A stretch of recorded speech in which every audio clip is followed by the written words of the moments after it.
guru penggerak angkatan ke-9. Dalam acara ini penyebaran pemahaman ini semoga nanti penerapannya bisa berlanjut. Bagaimana kabarnya Bapak Ibu semua? Baik. Alhamdulillah. Untuk menambah semangat deh, karena kelihatannya ada guru yang ngantuk, Bu Amin. Sehat ya Bu Amin?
Langsung saja nih Bapak Ibu untuk mempersingkat waktu. Dalam acara diseminasi modul 1/4 ini konsep nanti dalam inti budaya positif ini adalah dari perubahan paradigma belajar, kemudian disiplin positif, nilai kebajikan yaitu nilai kebajikan universal, kebutuhan dasar manusia, motivasi perilaku manusia, posisi kontrol guru, keyakinan kelas, dan yang terakhir adalah segitiga restitusi.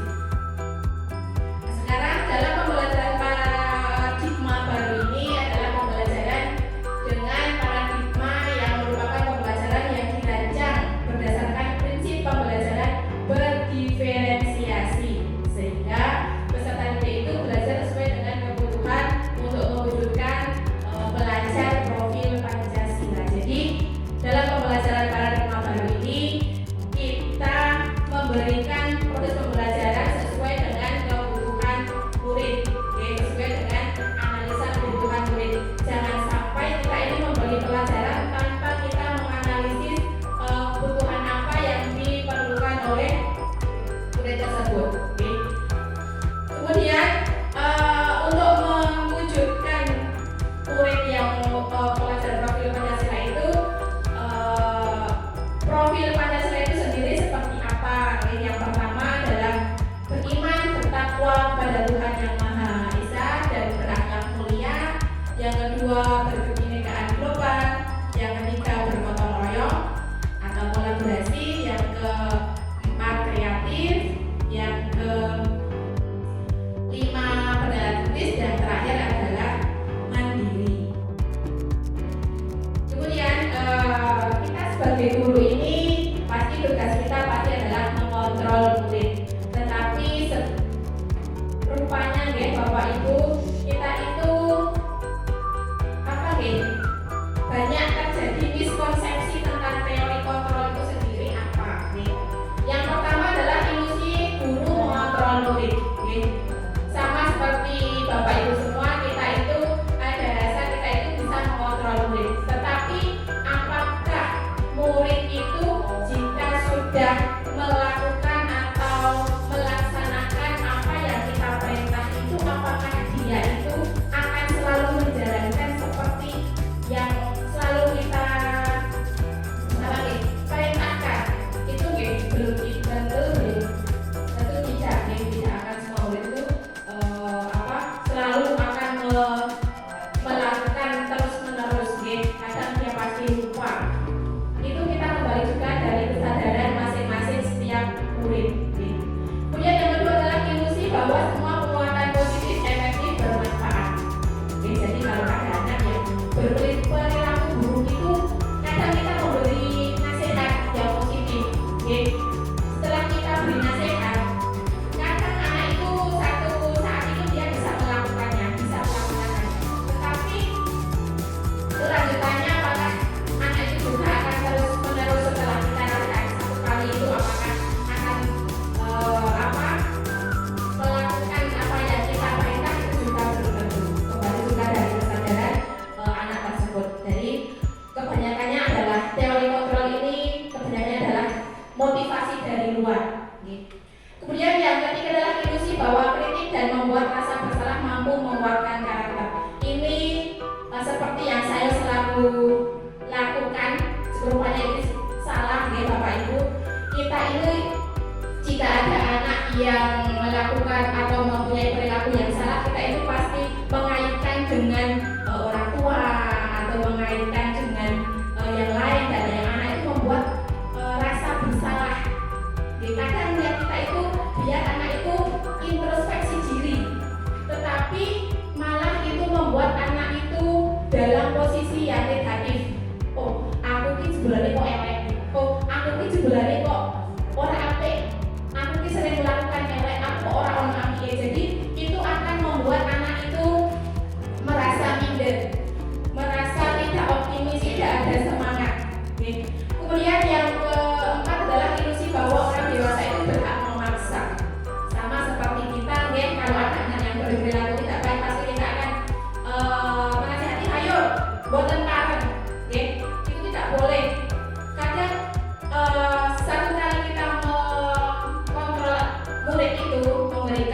suatu perintah atau nasihat, itu pasti anak itu melakukan karena terpaksa, takut kepada kita, bukan karena dari kesadaran murid itu sendiri. Jadi kebanyakannya kita ini sering memaksa anak untuk berbuat sesuai dengan keinginan kita, tanpa memperhatikan anak itu sebetulnya dia melakukan perilaku yang buruk itu dia membutuhkan apa, tujuannya apa. Nah, kemudian miskonsepsi tentang teori kontrol yang pertama adalah realitas kebutuhan kita sama. Kita ini adalah yang sering kita lakukan, yaitu stimulus respon. Untuk teori kontrol yaitu realitasnya adalah kebutuhan kita itu berbeda. Jadi kita di dalam kelas itu harus bisa memahami kebutuhan setiap anak itu berbeda, tidak sama. Kemudian yang kedua, semua orang melihat hal yang sama, tetapi kalau teori kontrol adalah setiap orang memiliki gambaran yang berbeda. Jadi anak itu memandang dalam suatu proses pembelajaran itu dia bisa paham itu dengan melihat yang berbeda, tidak sama. Jadi dan misalnya saya melihat video ini saya bisa mudeng, tetapi ada juga yang anak yang melihat video dia tidak belum paham. Oh, ada anak yang istilahnya dalam pembelajaran dia itu sukanya mendengar, dia sukanya bergerak atau kinestetik, dia sukanya atau membaca visual, jadi berbeda-beda. Kemudian yang kedua, kita mencoba mengubah orang agar berpandangan sama dengan kita. Tetapi kalau teori kontrol, kita berusaha memahami pandangan orang lain tentang dunia, jadi berbeda. Kemudian yang keempat, perilaku buruk dilihat sebagai suatu kesalahan.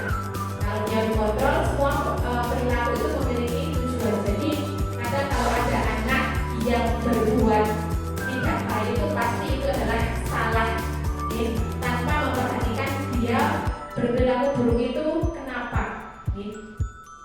Kemudian orang lain bisa mengontrol saya kalau untuk stimulus respon, tapi kalau teori kontrol itu adalah hanya Anda yang bisa mengontrol diri Anda sendiri. Seperti saya memegang tangan saya sendiri, kontrol saya adalah saya tidak bisa membuka, tetapi tangan Bapak Ibu semua itu ingin membuka tangan saya.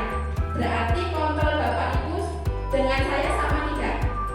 Tidak, sama-sama kuat ya. Jadi saya juga tidak bisa mengontrol Bapak Ibu juga tidak bisa mengontrol saya agar tangan saya ini bisa membuka. Kemudian saya bisa mengontrol orang lain. Nah, ini yang sering kita lakukan kepada anak didik kita. Rupanya salah nih Bapak Ibu. Nah, Anda tidak bisa mengontrol orang lain. Hanya orang lain itu sendiri yang bisa mengontrol dirinya sendiri.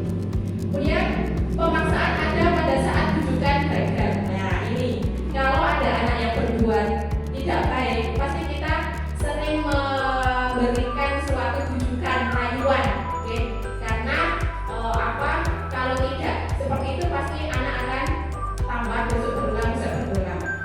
Tetapi rupanya itu salah juga Bapak Ibu.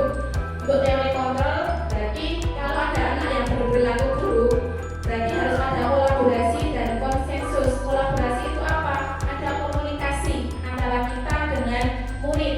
Konsensus itu apa sendiri? Konsensus itu adalah kesepakatan, yang menciptakan pilihan-pilihan baru sesuai dengan nilai-nilai kebajikan universal. Kemudian yang terakhir adalah model berpikir menang kalah. Untuk stimulus respon, untuk teori kontrol adalah model berpikir menang-menang. Jadi kalau ada anak yang berbuat salah, itu jangan merasa dia yang kalah, kita yang tidak berbuat salah kita menang, itu tidak. Tetapi model berpikirnya kita sekarang adalah bagaimana cara anak itu bisa mencari solusinya sendiri dari perilaku buruk dia. Jadi dia akan menang mengendalikan dirinya sendiri. Jadi disiplin positif ini Bapak Ibu pasti tahu, disiplin itu berkaitan dengan apa? Disiplin itu sendiri berkaitan dengan apa?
jawabnya laki itu sebetulnya salah tapi kita lihat dulu kebutuhan yang kenapa melakukan perilaku buruk itu apa. Misalnya kok dia itu misalnya tiap hari kan ada yang bawa bekal, jadi kadang anak itu aku nyuwun, kadang juga ada yang rebut.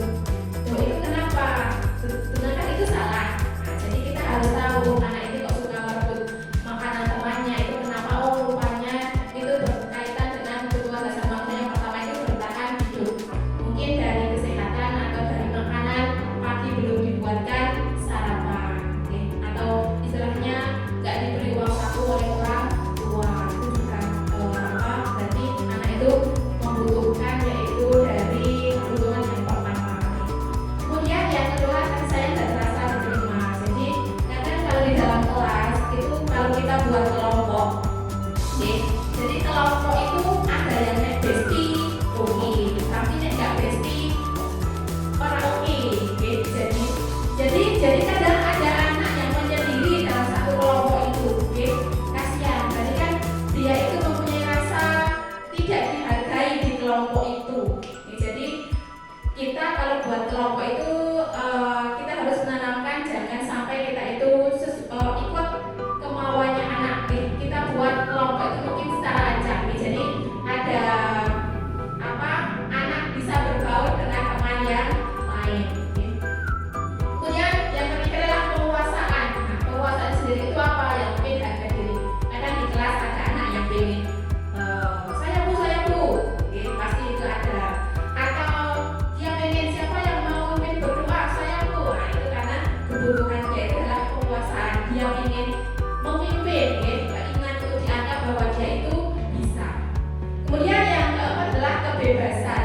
Nah, kebebasan ini seperti misalnya dalam pembelajaran itu ada anak yang suka menggambar, ada anak yang suka menulis. Jadi dalam pembelajaran itu kita sesuaikan dengan minat masing-masing anak. Jadi kadang ada anak yang misalnya dalam alur pencernaan, ada anak yang dia paham dengan menggambar diagram, atau dia suka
semua. Jadi anak ini melakukan bagus-bagus karena dia pengen dipuji oleh gurunya, pengen mendapat penghargaan dari bapak ibu guru semua.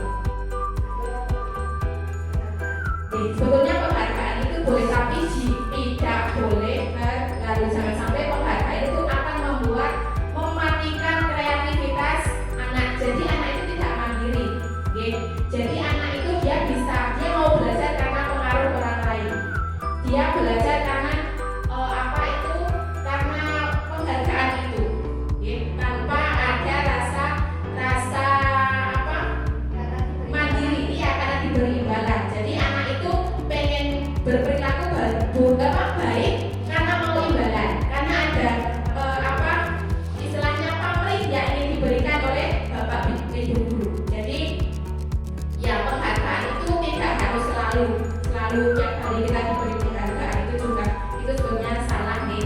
Tapi ya kadang penghargaan yang bagus gitu kok seringkali itu tidak bagus nih, karena itu mematikan kreativitas anak dan istilahnya itu penghargaan itu juga menghukum.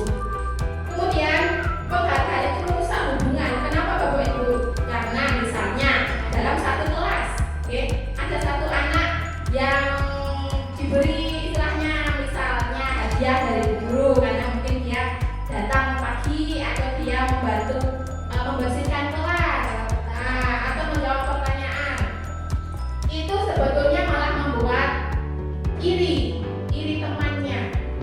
Jadi membuat iri temannya, dia merasa kalau dia yang mendapat penghargaan itu biasanya nggak mendapat penghargaan akan merasa minder. Jadi akan membuat merasa minder. Jadi guru itu harus bisa memberikan motivasi, jangan sampai motivasi intrinsik itu yang terlalu banyak. Tetapi bagaimana caranya kita itu mengembangkan pembelajaran yang didasari oleh motivasi intrinsik itu sendiri. Kemudian penghargaan itu menghukum. Kenapa penghargaan itu jadi tidak akan berlangsung terus-menerus? Kita menginginkan anak itu untuk selalu berbuat baik karena kita selalu memberi penghargaan kepada anak. Sama seperti rapot itu, jadi ada yang nilai rankingnya 1, nilai rankingnya 2. Nanti kalau dia tidak bawa ranking, dia akan merasa juga seperti bodoh sekali. Tapi kalau ada anak yang ranking 1, pasti dia akan pasti bangga, dia senang. Tapi yang tidak mempunyai ranking pasti bapak ibu? Pasti dia akan merasa minder. Jadi pemberian ranking itu juga kalau bapak ibu itu seperti istilahnya yaitu yang bodoh kok belum merasa kurang semangat.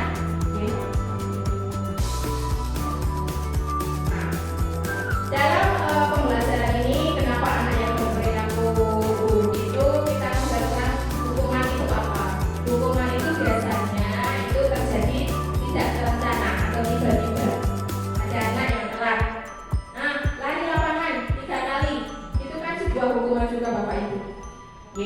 Kemudian setelah dia tidak tahu apa yang akan terjadi karena tidak dilibatkan. Kemudian yang kedua adalah bersifat satu arah. Jadi kita itu memberi hukuman hanya kita yang saja yang tahu, tanpa anak itu tahu. Kemudian biasanya hukuman itu bersifat fisik atau psikis.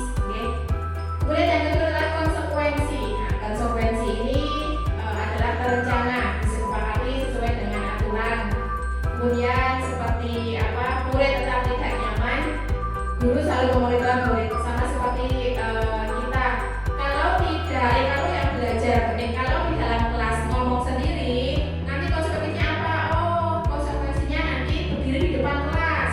Meskipun itu disepakati bapak ibu, tapi itu juga tidak boleh, karena itu juga merasa murid tidak nyaman, karena takut meskipun dia tahu dengan konsekuensinya dia itu berbuat salah, dia harus melakukan apa. Kemudian yang ketiga, restitusi.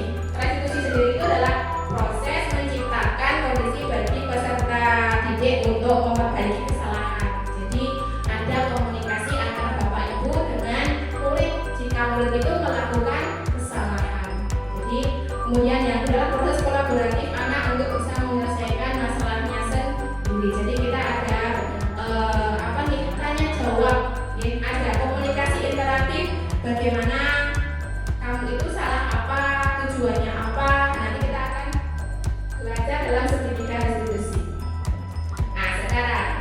Dari 5 posisi kontrol guru ini ada 5. Manakah posisi Bapak Ibu semua di dalam posisi kontrol guru ini? Kebanyakannya yang mana? Dari penghukum, membuat rasa bersalah, teman, pemantau, atau manajer? Monggo Pak Wid. Pak Wid di posisi kontrol guru mana?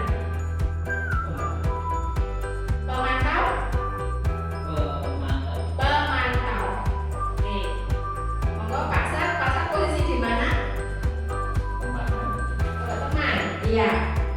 Monggo kalau Bu Berita teman. Oke, sekarang Bu Anis, kalau Bu Anis di posisi apa? Teman juga. Bu Nurul di posisi kontrol guru apa?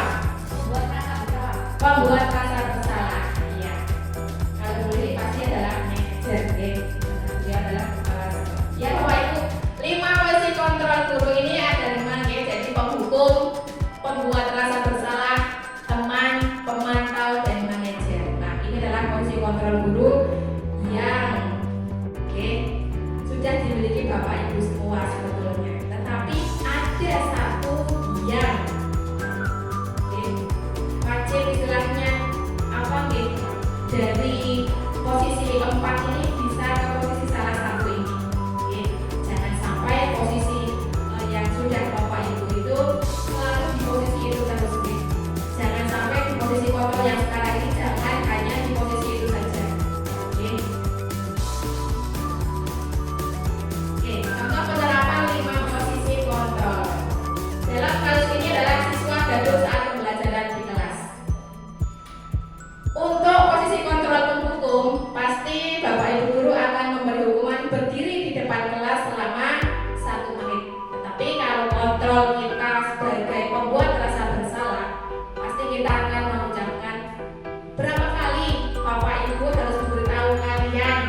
Selalu kalian saja mengecewakan Bapak Ibu. Nah, ini yang selama ini saya lakukan, karena mungkin selama ini saya itu dalam posisi kontrol membuat rasa bersalah. Kemudian yang kedua selanjutnya adalah bagaimana jika posisi kontrolnya sebagai teman, apa yang akan diucapkan oleh Bapak Ibu? Ayo dong ikuti peraturan di kelas, bantu Bapak Ibu ya. Cukup sekali ini saja nggak apa-apa, lain kali jangan diulangi lagi ya. Nah, itu posisi kontrol Bapak Ibu sebagai teman. Tapi kebanyakannya juga teman ini mungkin untuk anak-anak yang kecil mungkin posisi teman Kemudian yang keempat adalah sebagai kontrol sebagai pemantau. Kalian sudah melanggar peraturan di kelas, kalian tahu konsekuensinya dong. Sebelum selesai menyelesaikan tugas, kalian yang tertinggal belum boleh istirahat. Ini adalah kontrol kita sebagai pemantau. Jadi anak sudah tahu konsekuensinya apa yang dia harus lakukan sesudah dia berperilaku apa yang tidak baik. Kemudian yang ketiga, yang 5 adalah posisi kontrol sebagai manajer. Jadi posisi kontrol sebagai manajer inilah yang harus Bapak Ibu kuasai. Yang paling bagus itu posisi kontrolnya adalah yang sebagai manajer. Jadi dalam posisi manajer ini Bapak Ibu akan ada kolaborasi dengan murid. Misalnya, apakah kalian tahu kesalahan kalian? Kira-kira bagaimana untuk mengurangi kesalahan kalian? Jadi dalam posisi kontrol manajer ini adalah Bapak Ibu akan melakukan yang namanya nanti sertifikat restitusi. Jadi sebagai manajer inilah posisi yang bagus. Nah, sekarang coba Bapak Ibu, yang Bapak Ibu ucapkan adalah kamu tidak pernah benar yang melakukannya. Nah, sekarang posisi kontrol di mana ini Bapak Ibu? Kalau Bapak Ibu sering mengatakan seperti itu, kamu tidak pernah benar melakukannya. Posisi kontrol apa? Posisi kontrol sebagai penghukum, pemantau, teman, atau pembuat rasa bersalah. Pembuat rasa bersalah. Sekarang kita lihat Bapak Ibu, apakah Bapak Ibu benar? Yang benar adalah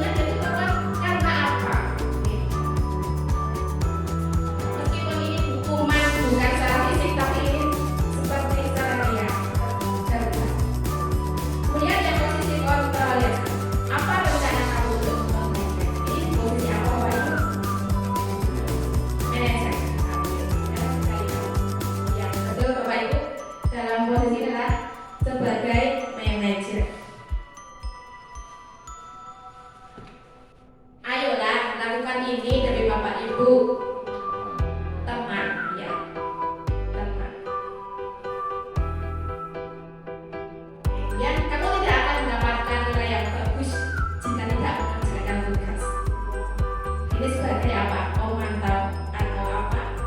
Mengontrol gurunya. Kamu tidak mendapatkan nilai jika tidak mengerjakan tugas. Dia tahu konsekuensi anak itu tahu konsekuensinya. Sebagai apa itu? Iya, sebagai pemantau. Oke. Kemudian yang terakhir, gimana coba kalau orang tua kalian tahu kalian berbuat begini?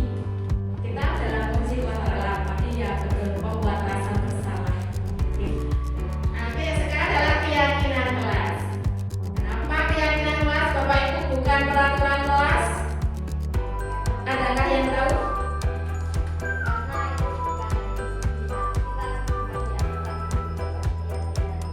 Sebagai keyakinan di peraturan. Ada yang lain Bapak Ibu?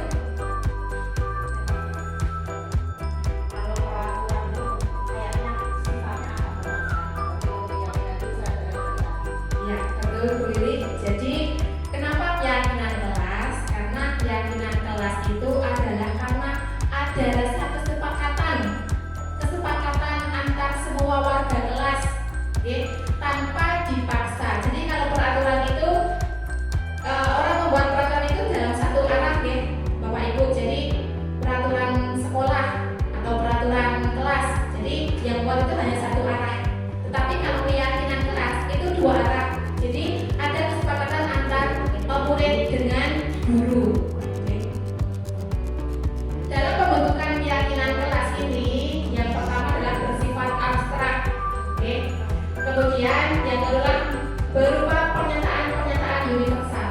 Oke. Pernyataan universal itu yang mudah dipahami. Oke. Kemudian yang ketiga adalah dibuat dalam pernyataan positif. Jadi kalau ada Bapak Ibu membuat keyakinan kelas itu jangan memakai perkataan tidak boleh, jangan, tidak boleh, tidak, jangan, itu salah nih. Tetapi itu adalah kesepakatan yang nanti akan dibuat menjadi keyakinan kelas.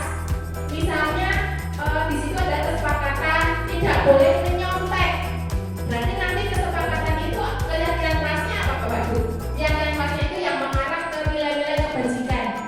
Berarti apa Bapak Ibu? Kalau tidak boleh mencontek kesepakatannya, berarti keyakinan kelas yang akan kita buat apa? Kalau tidak boleh mencontek, berarti keyakinan kelas yang akan kita buat adalah jujur. Berarti ya semua siswa mengerjakan tugas dengan jujur. Kemudian dalam pembentukan keyakinan kelas ini juga tidak usah banyak-banyak, ya. Yang mudah dipahami saja, sedikit saja, mudah diingat dan mudah dipahami.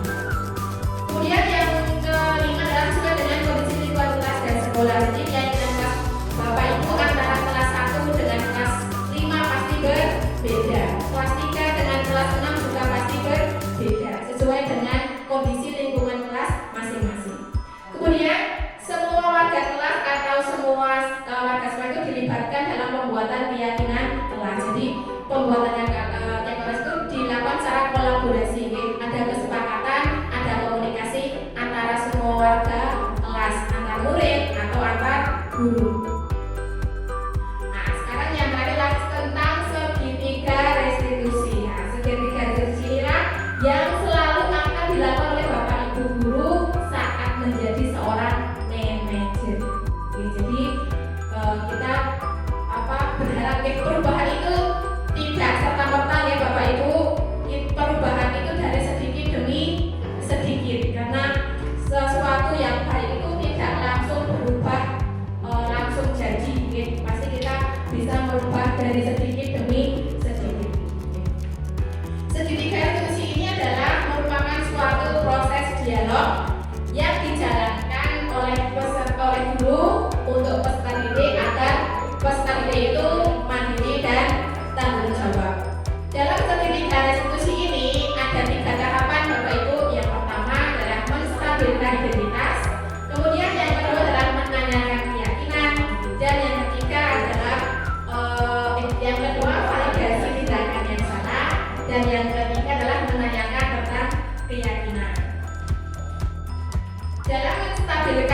Contohnya apa yang akan dilakukan saat kita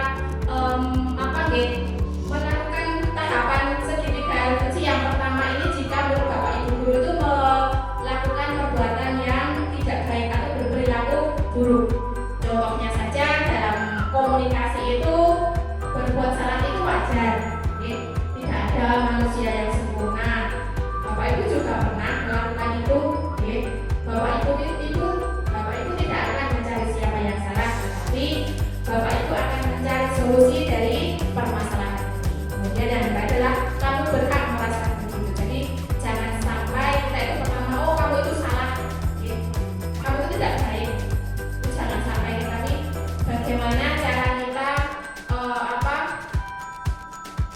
mengobrol, istilahnya berkomunikasi dengan murid itu cara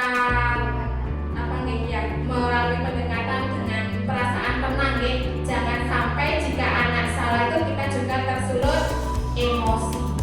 Kadang tidak bisa dipungkiri Bapak Ibu, memang kalau ada anak yang salah itu kadang kita tersulut emosi, tapi pelan-pelan Bapak Ibu kita melakukan bagaimana mencari solusi dari permasalahan yang ditimbulkan oleh anak. Kemudian tahap yang kedua adalah validasi tindakan yang salah. Jadi validasi tindakan yang salah ini berdasarkan prinsip seseorang itu melakukan sesuatu itu pasti ada tujuan untuk memenuhi kebutuhan tertentu. Jadi dalam proses validasi tindakan yang salah itu setelah kita menstabilkan identitas anak, contohnya adalah seperti kita ngobrol dengan anak misalnya, padahal kamu bisa melakukan yang lebih buruk dari ini ya. Kamu pasti punya alasan mengapa kamu melakukan hal seperti itu. Kemudian kamu patut berbangga pada dirimu sendiri karena kamu telah melindungi sesuatu yang penting buatmu. Dan juga menggunakan, kamu boleh mempertahankan sikap itu, tapi kamu harus menambahkan sikap yang baru. Jadi validasi tindakan yang salah itu kita tidak istilahnya serta-merta menyalahkan anak tersebut atau perilaku anak tersebut. Walaupun kita tahu bahwa perilaku anak itu adalah salah, tapi kita jangan sampai langsung to the point. Kemudian yang ketiga adalah menanyakan keyakinan kelas. Pasti Bapak Ibu mungkin ada beberapa yang sudah membuat keyakinan kelas. Jujur saya belum membuat keyakinan kelas, cuma baru ini kemarin, tetapi belum saya buat untuk keyakinan kelas, baru kesepakatan. Jadi nanti dalam pembuatan keyakinan kelas ini ada kesepakatan nih Bapak Ibu antara guru dan murid. Jangan sampai keyakinan kelas ini ya, jangan sampai. Tapi kita ada ada rebukan, ada musyawarah dengan murid. Jadi murid itu mempunyai rasa tanggung jawab sendiri, bisa mandiri, bisa ada kesadaran untuk melakukannya. Dalam menanyakan keyakinan kelas ini berdasarkan prinsip teori kontrol bahwa pada dasarnya kita termotivasi secara intrinsik. Jangan sampai mereka melakukan atau melaksanakan kegiatan kelas itu karena paksaan atau hukuman, takut kepada Bapak Ibu. Contohnya saat kita melakukan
ya, yang istilahnya itu berbuat sesuai dengan keyakinan, tapi kita juga harus menjadi contoh yang baik. Jangan sampai kita berharap anak itu berperilaku baik tanpa kita melihat diri kita sendiri. Ya. Bagaimana perjalanannya diri Bapak Ibu itu sebagai among atau sebagai manajer yang menuntun murid-muridnya itu menjadi insan yang mandiri, merdeka dan bertanggung jawab sesuai dengan standar pendidikan nasional atau sesuai dengan tujuan pendidikan dari Ki Hajar Dewantara. Jadi tugas kita ini sebagai pendidik yang menuntun anak sesuai dengan kodrat, sesuai dengan kodratnya anak. Jangan sampai kita itu menuntun atau mendidik anak itu sesuai dengan orang-orang dewasa. Jadi sesuai dengan kodrat anak, sesuai kodrat alam. Itulah Bapak Ibu tentang diseminasi atau penerapan dan pengalaman tentang budaya positif. Semoga kedepannya kita pelan-pelan ya Bapak Ibu kita bisa menerapkan tentang budaya positif ini sendiri dengan baik, yang berharap bahwa anak didik kita ini memiliki karakter kepribadian yang baik, istilahnya anak-anak yang berperilaku baik yang sesuai dengan pelajar profil Pancasila. Terima kasih atas waktunya Bapak Ibu. Jika dalam sosialisasi ini saya banyak salah atau kurang berkenan di hati Bapak Ibu, saya mohon maaf dan saya akhiri. Billahi taufiq wal hidayah. Wassalamualaikum warahmatullahi wabarakatuh.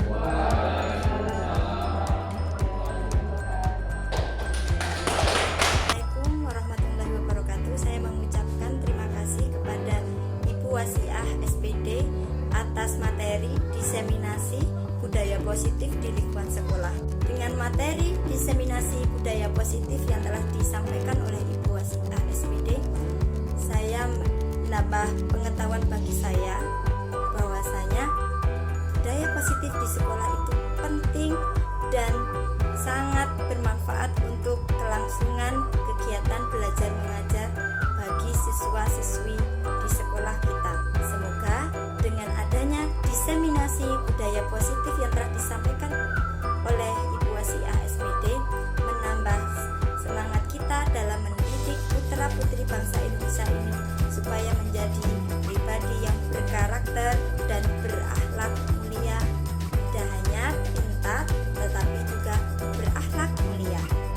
Terima kasih kepada Ibu Wasiah SPD atas materi diseminasi budaya positif untuk SDN 2 Gambasan. Sukses untuk kemajuan putra-putri bangsa Indonesia. Wassalamualaikum warahmatullahi wabarakatuh.